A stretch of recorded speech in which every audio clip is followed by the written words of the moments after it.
Czytam i działam. Lekcje z książki, które wprowadzisz w życie.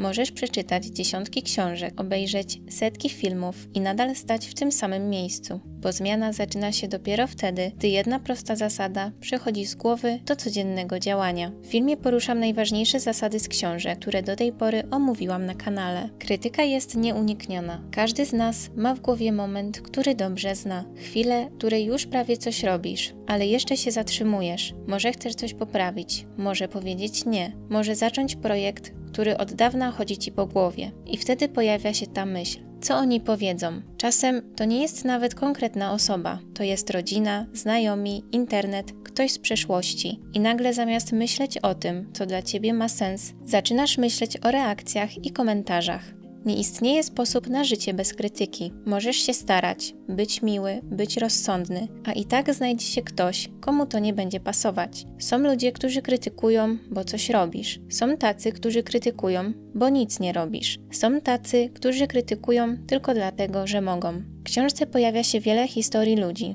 którzy byli atakowani i oceniani, a mimo to robili swoje. Zrozumieli, że próba zadowolenia wszystkich kończy się zawsze tak samo, utkwieniem w miejscu. Jeśli już i tak masz być krytykowany, to pytanie brzmi, za co chcesz być krytykowany? Za to, że próbujesz, czy za to, że nigdy nie spróbowałeś? Za to, że idziesz swoją drogą, czy za to, że całe życie dostosowujesz się do cudzych oczekiwań? W praktyce nie oznacza to ignorowania wszystkiego i wszystkich. Nie każda opinia zasługuje na miejsce w twojej głowie. Nie każdy komentarz wymaga reakcji. Nie każdy głos musi być traktowany jak wyrok. Jeśli ktoś daje ci konkretną, uczciwą informację, warto posłuchać. Ale jeśli ktoś tylko ocenia, zniechęca albo podcina skrzydła, to nie jest rada. I bardzo często ten hałas mówi więcej o lękach drugiej osoby, niż o twoich decyzjach. Ludzie, którzy naprawdę coś budują, rzadko mają czas na niszczenie innych. Najwięcej krytyki pochodzi od tych, którzy stoją z boku.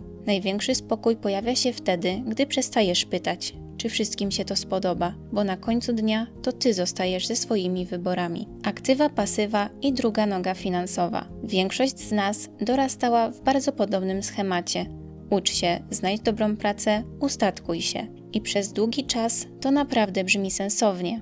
Stała pensja, umowa, przewidywalność. Co miesiąc te same liczby na koncie. Problem pojawia się dopiero wtedy, gdy coś się chwieje. Zdrowie, firma, albo po prostu zmęczenie życiem od pierwszego do pierwszego. Potem ktoś uświadamia sobie, że całe jego finansowe życie stoi na jednej nodze. Na etacie, na czasie, który sprzedaje. I dopóki wszystko działa, jest w porządku, ale wystarczy drobne potknięcie i nagle nie ma planu B.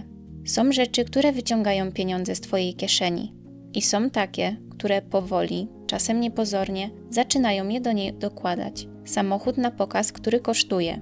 Raty, subskrypcje, kredyty gotówkowe. To pasywa, które wyciągają pieniądze z twojej kieszeni. One dają komfort, status, wygodę, ale same z siebie nie pracują. A potem są inne rzeczy. Udzielanie korepetycji po godzinach, dywidendy z akcji, umiejętność, za którą ktoś jest gotów zapłacić. Na starcie nie wygląda to imponująco. Często wręcz wygląda jak strata czasu. I właśnie dlatego większość ludzi nigdy tego nie robi. Nie zachęcam do porzucenia pracy z dnia na dzień, ale do budowania drugiej nogi finansowej. Czegoś, co jest niezależne od twojej pracy na etacie. Druga noga finansowa nie musi od razu przynosić fortuny. Na początku wystarczy, że daje ci coś znacznie ważniejszego. Poczucie, że nie jesteś uwiązany do jednego źródła dochodu. Czy to, co dziś robisz po pracy, buduje coś na przyszłość, czy tylko pozwala zapomnieć o zmęczeniu? Scrollowanie, serial za serialem, kolejny wieczór dla relaksu. To wszystko jest potrzebne, ale jeśli każdy wolny moment wygląda tak samo, to nic się nie zmieni. Druga noga finansowa powstaje wtedy, gdy choć mały fragment energii zaczynasz kierować w inną stronę, godzina tygodniowo, 2, czasem tylko weekend, po to, żeby dać sobie wybór w przyszłości. I bardzo często dopiero po czasie widzisz różnicę, gdy pojawia się pierwsze zlecenie niezależnie od pracy, pierwsza sprzedaż, pierwsze pieniądze, które przyszły bez odbijania karty wejścia. Bo w tym momencie przestajesz być tylko pracownikiem, zaczynasz być kimś, kto potrafi tworzyć wartość także poza etatem. Budowanie drugiej nogi finansowej wymaga cierpliwości, myślenia długoterminowego oraz świadomości, że to nie przyjdzie z dnia na dzień, ale w zamian daje coś, czego nie da się przecenić. Możliwość wyboru. Twoje 20%, które robią 80% roboty. Większość ludzi jest bardzo zajęta. Dni są wypełnione od rana do wieczora. Kalendarze pękają w szwach. Wieczorem pojawia się znajome uczucie. Przecież tyle dziś robiłem, a efektów prawie nie widać. Większość naszych działań ma niewielki wpływ na to, gdzie faktycznie jesteśmy w życiu. Maile, na które trzeba odpisać. Spotkania, które nic nie wnoszą. Rozmowy, które niczego nie zmieniają. Zabierają czas, ale rzadko przesuwają coś do przodu. Ale są też inne rzeczy. Nieliczne, często niewygodne, czasem odkładane tygodniami. Jedna rozmowa, która mogłaby zmienić Twoją sytuację zawodową. Jedna decyzja, przed którą uciekasz. Jedno zadanie, które faktycznie coś buduje. I to właśnie one robią największą różnicę. Jeśli spojrzysz na swoją codzienność, to które 20% rzeczy daje Ci największe rezultaty? W pracy często okazuje się, że kilka kluczowych zadań przynosi większość efektów, a reszta to tło. W relacjach, że kilka osób naprawdę Cię wspiera, a reszta to czysta grzeczność. W rozwoju, że kilka umiejętności otwiera drzwi, których nie otworzy 100 przypadkowych kursów, a mimo to większość czasu spędzamy dokładnie tam, gdzie jest najmniej zwrotu. Najważniejsze rzeczy zazwyczaj wymagają skupienia, decyzji, czasem konfrontacji z samym sobą, a tego naturalnie unikamy. Raz w tygodniu usiądź na chwilę i zapytaj siebie wprost, co w minionych dniach faktycznie miało znaczenie. Czasem oznacza to rezygnację z projektów, które tylko karmią ego. Czasem ograniczenie kontaktów, które wysysają energię. Czasem powiedzenie nie rzeczom, które kiedyś wydawały się ważne. Kiedy skupiasz się na swoich 20%, dzień staje się bardziej efektywny. Twoje życie nie zmienia się od robienia wszystkiego lepiej. Zmieni się od robienia właściwych rzeczy. Przestań porównywać się do innych. Jest taki cichy moment w ciągu dnia, który zna każdy. Otwierasz telefon, scrollujesz bez konkretnego celu i nagle coś w środku lekko się zaciska. Ktoś właśnie zmienił pracę, ktoś inny schudł, rozkręcił firmę, przeprowadził się, a ty siedzisz dokładnie tam, gdzie siedziałeś. Wtedy rodzi się pytanie, czy ja robię wystarczająco dużo?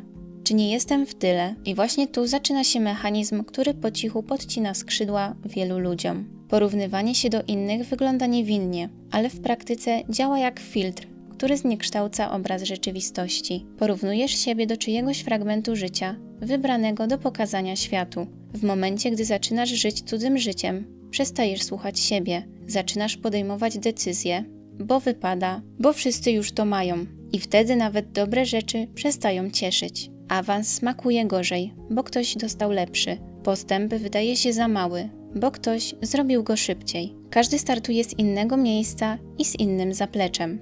Jeśli to sobie uzmysłowisz, punktem odniesienia przestaje być ktoś z internetu. Są okresy wzrostu, są momenty stagnacji, są też dni, kiedy robisz wszystko jak trzeba i nic się nie klei. To też jest część drogi. Przestań obserwować profile na portalach społecznościowych, które sprawiają, że czujesz się gorszy. Świadomie przypominaj sobie, że widzisz tylko wycinek czyjegoś życia. Prowadź krótkie notatki o własnym postępie, nawet najmniejszym. Kiedy regularnie widzisz, że idziesz do przodu, potrzeba porównywania się zaczyna słabnąć. Porównywanie się do innych zabiera energię, której potrzebujesz, a kiedy przestaniesz to robić, nagle pojawia się przestrzeń na realny ruch do przodu. Znajdź swoje dlaczego. Są takie momenty w życiu, kiedy wszystko z zewnątrz wygląda w porządku.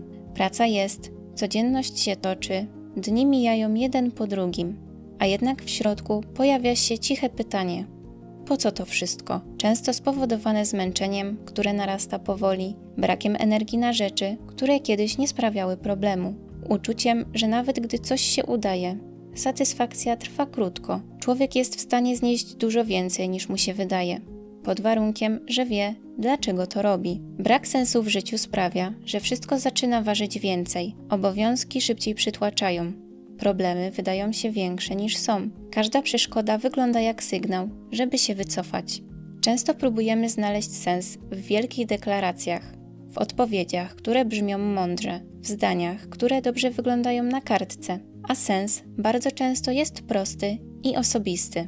Dla jednej osoby będzie to poczucie, że robi coś ważnego dla swojej rodziny. Dla innej świadomość, że rozwija się mimo trudnych początków. albo potrzeba zostawienia po sobie czegoś sensownego. Nie ma jednej poprawnej odpowiedzi. Problem zaczyna się, gdy gonimy cele, które dobrze wyglądają na zewnątrz, ale nie są zgodne z nami. Gdy realizujemy scenariusz, który ktoś inny uznał za właściwy, wtedy nawet sukces potrafi być pusty, bo nie jest nasz. Kiedy wiesz, po co coś robisz, trud przestaje być wrogiem, staje się ceną, którą jesteś w stanie zapłacić. To sprawia, że jest to do zniesienia. Znalezienie swojego dlaczego to proces zadawania sobie prostych, czasem niewygodnych pytań. Co w moim życiu daje mi poczucie sensu, nawet jeśli jest trudne? Z czego byłbym dumny, patrząc na siebie za kilka lat? Co sprawia, że mimo zmęczenia wstaję i robię kolejny krok? Kiedy masz swój powód, zmienia się sposób, w jaki reagujesz na przeciwności. Krytyka mniej boli, zmęczenie mniej przeraża, porażki nie wybijają z rytmu tak łatwo, bo wiesz, że to, co robisz, ma dla ciebie znaczenie, nawet jeśli nikt inny tego nie widzi. Najpierw zapłać sobie. Pieniądze to jeden z tematów, o którym wszyscy myślą, ale mało kto chce o nich rozmawiać. Zazwyczaj wygląda to podobnie. Wpływa wypłata, przez chwilę czujesz ulgę.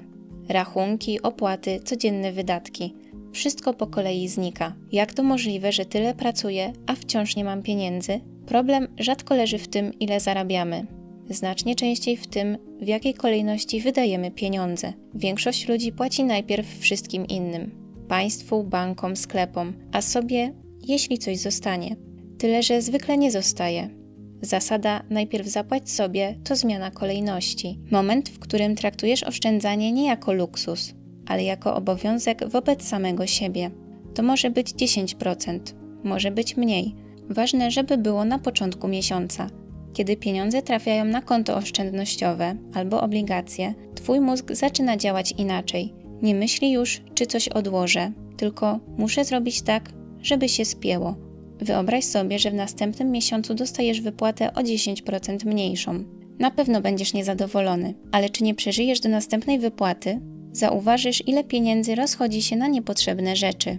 I nagle okazuje się, że się da. Z czasem pieniądze przestają być tylko liczbą na koncie. Zaczynają dawać spokój, poczucie kontroli, minimalną, ale realną przestrzeń na decyzje. Kiedy masz choć małą poduszkę finansową, czujesz większy spokój w trudniejszym okresie. Od razu po wpływie. Nie doprowadzi cię to do natychmiastowego bogactwa, ale sprawi, że pieniądze przestaną być ciągłym źródłem napięcia. Jeśli nie nauczysz się odkładać pieniędzy teraz, większa wypłata niczego nie zmieni.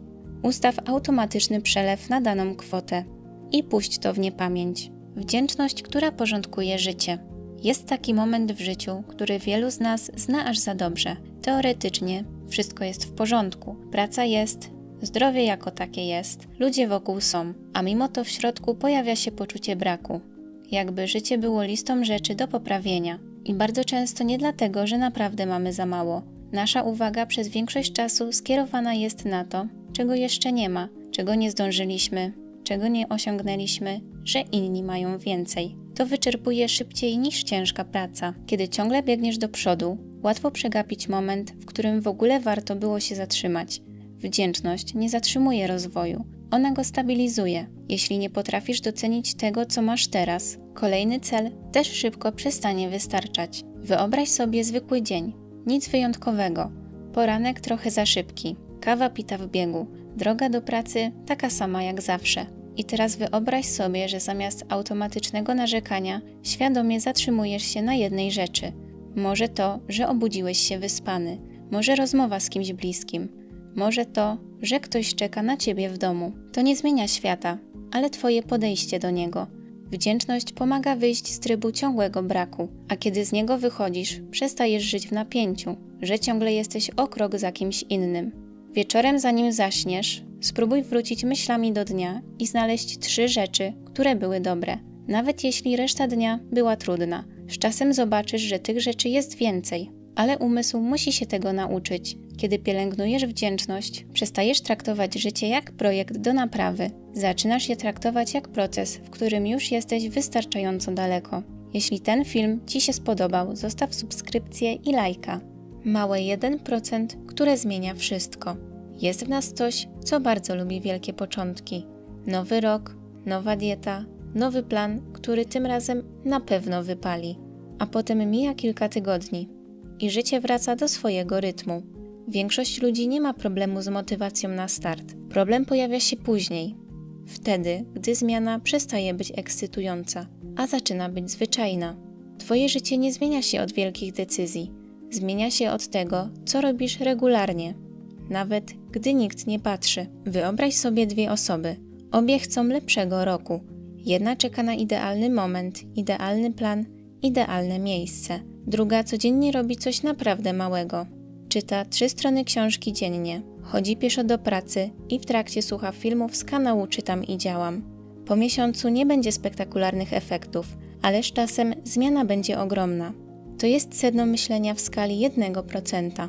Jedna strona książki, 10 minut ruchu, jedna rozmowa, której normalnie byś unikał. Jedna decyzja mniej impulsywna niż zwykle. To nie wygląda jak zmiana, ale nią jest. Wiele osób rezygnuje, bo patrzy tylko na efekt końcowy, a tymczasem prawdziwa robota dzieje się dużo wcześniej, na poziomie tożsamości. Każde małe działanie wysyła sygnał. Trzymam się swojego nowego nawyku i z czasem przestajesz się zmuszać. Jeśli masz wrażenie, że utknąłeś, zapytaj siebie, co mogę zrobić trochę lepiej niż wczoraj.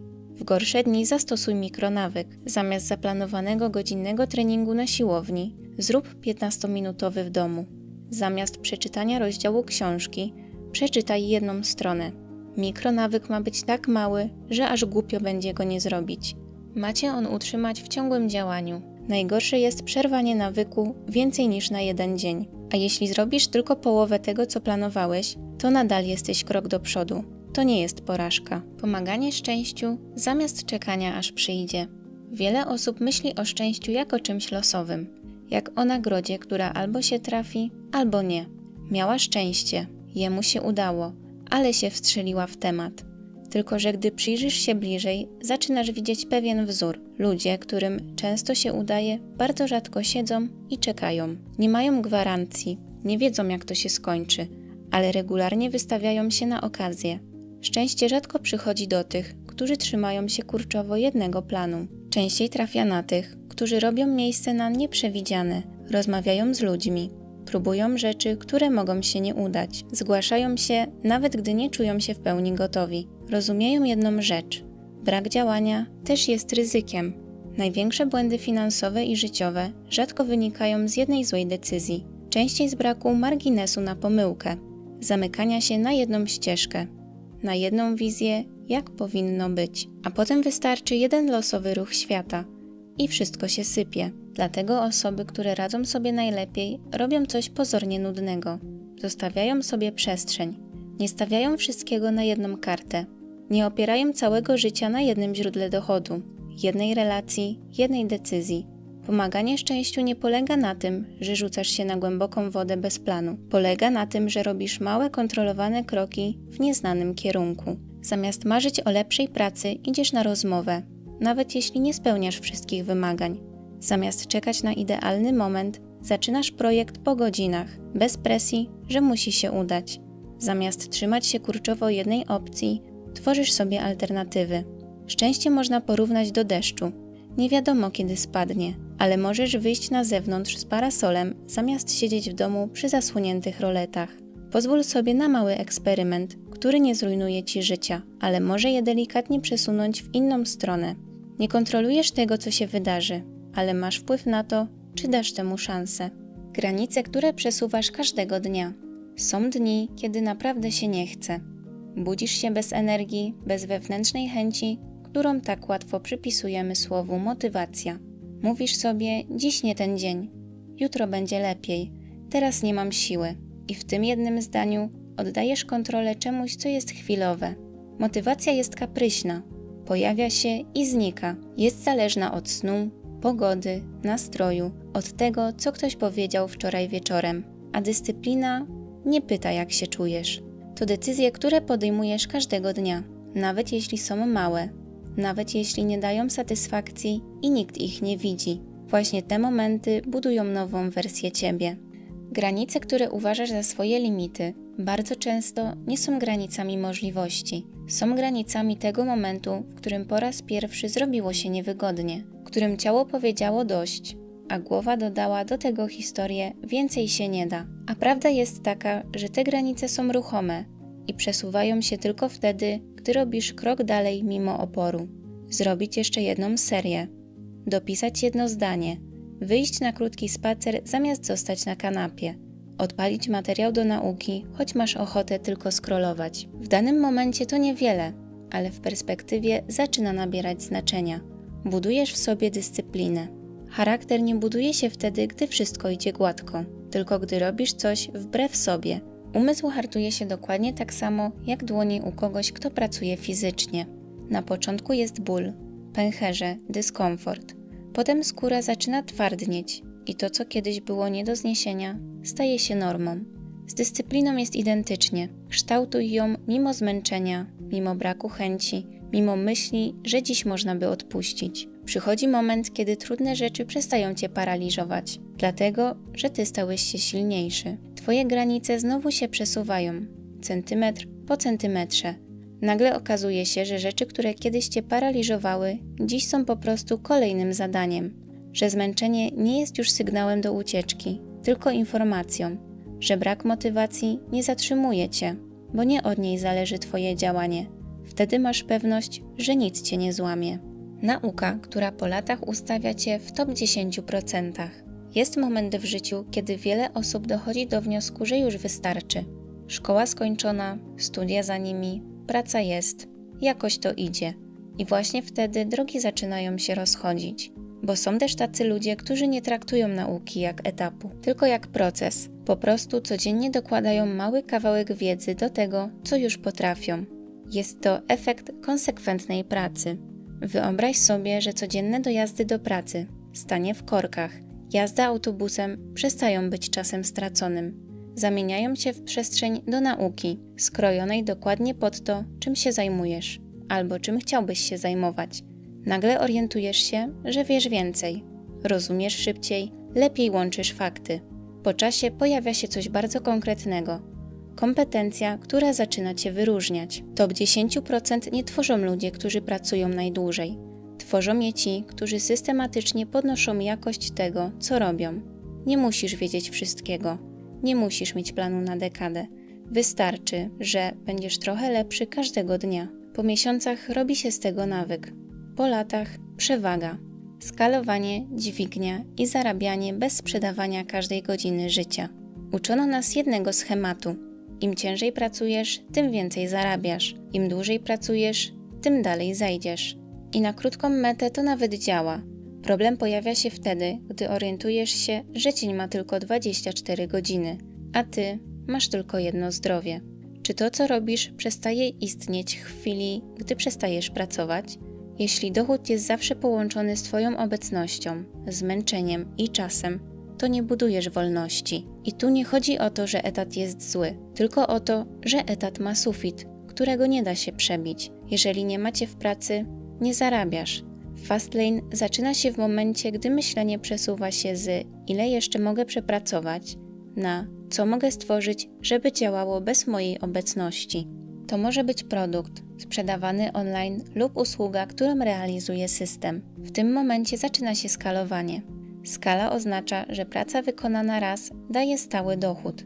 Jeśli prowadzisz korepetycje, zawsze wymieniasz godzinę na pieniądze. Jeśli tworzysz kurs, który pomaga rozwiązać konkretny problem, robisz to raz, a potem działa sam. Jeśli świadczysz usługę ręcznie, jesteś ograniczony obecnością.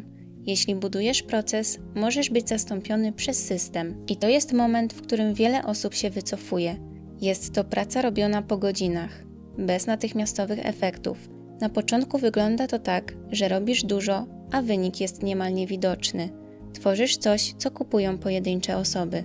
Testujesz, poprawiasz, zmieniasz. Słyszysz krytykę, która po prostu boli. Fastlane bardzo szybko weryfikuje intencje.